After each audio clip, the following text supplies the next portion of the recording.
I am delighted to be amongst you today at the inauguration of the annual conference of the Indian Economic Association.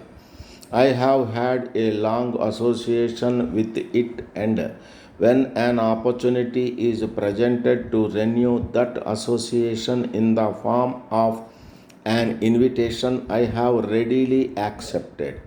I am told that the Indian Economic Association is beginning its centenary year celebrations from next year. It is indeed a proud moment for any organization like yours to have held all annual sessions so far. I congratulate all of you on this achievement and extend my best wishes for your centenary year celebrations. It gives me immense pleasure to see the work that the Indian Economic Association and its journal have been doing in the area of policy planning in the country. I recollect for my past days in the Ministry of Finance and in the Planning Commission how all top economists associated with public policy planning in the country were associated with the Indian Economic Association.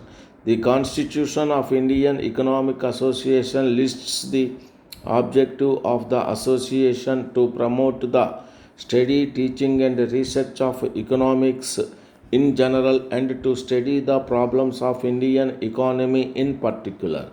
I am happy to hear that your association is fulfilling that objective in a fruitful manner. Besides the annual conference, the regional and state level conferences and seminars that are organized by you help in providing a policy direction to the state and local governments too. I feel that the topics chosen for deliberation in this conference with a focus on growth with equity, job creation and human development are all highly relevant to the economic situation in India today. When one talks about education and skill development, we feel a sense of pride. When we look back at India's history, India in the ancient past had been the forerunner in education. With over 700 universities, including 44 central universities and around 36,000 colleges, India at present has one of the largest higher education systems anywhere in the world. It is equally, however, a matter of concern that till very recently we did not have a single university figuring in the global top 200. It is only now offered concerted efforts and policy interventions that two of our institutions, Indian Institute of Science Bangalore and Indian Institute of Technology Delhi, have broken into the top 200. The need of the hour, therefore, is to focus not only on education by itself, but more importantly on the quality of education. I am therefore glad that this association has taken up this topic for detailed deliberation. Besides this, when we talk of quality of education, skill development is an inherent part of it. Skill development is directly related to the employment prospects of our youth, and therefore the focus has to be on providing quality education with skill development. While these measures aim at increasing employability, the emphasis also has to be on providing adequate employment opportunities. Growth would be meaningful and inclusive only if it results in improving the standards of the last man. India is a young nation. With the bulk of our population in the working age group, it becomes imperative for government and the policy makers to come up with policies for achieving growth with job creation.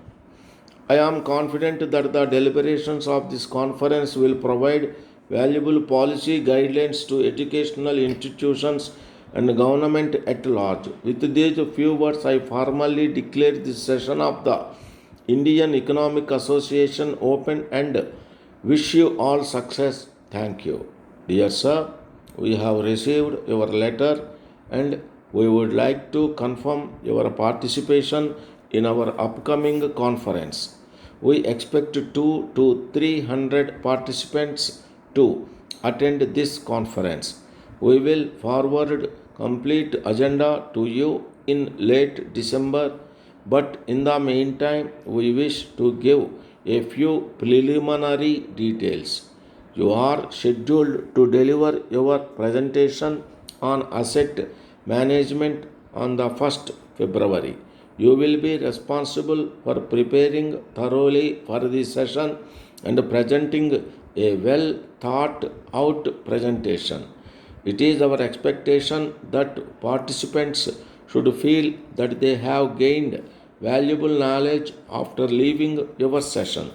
We will also prepare materials for the manuals to be given to participants. Speaker substitutions are not permitted unless approved in writing by our management. If you are unable to deliver your session as explained, your company is not guaranteed of a speaking slot for the alternative speaker. For your presentation, we will provide an remuneration of rupees 5,000 plus refund of travel and other expenses associated with your presentation. Upon completion of your session, send us your detailed invoice for expenses with relevant receipts. We will make arrangements for payment within 2 weeks. Please feel free to contact us if you have any questions or suggestions. Our members are looking forward to having you as a speaker at our conference.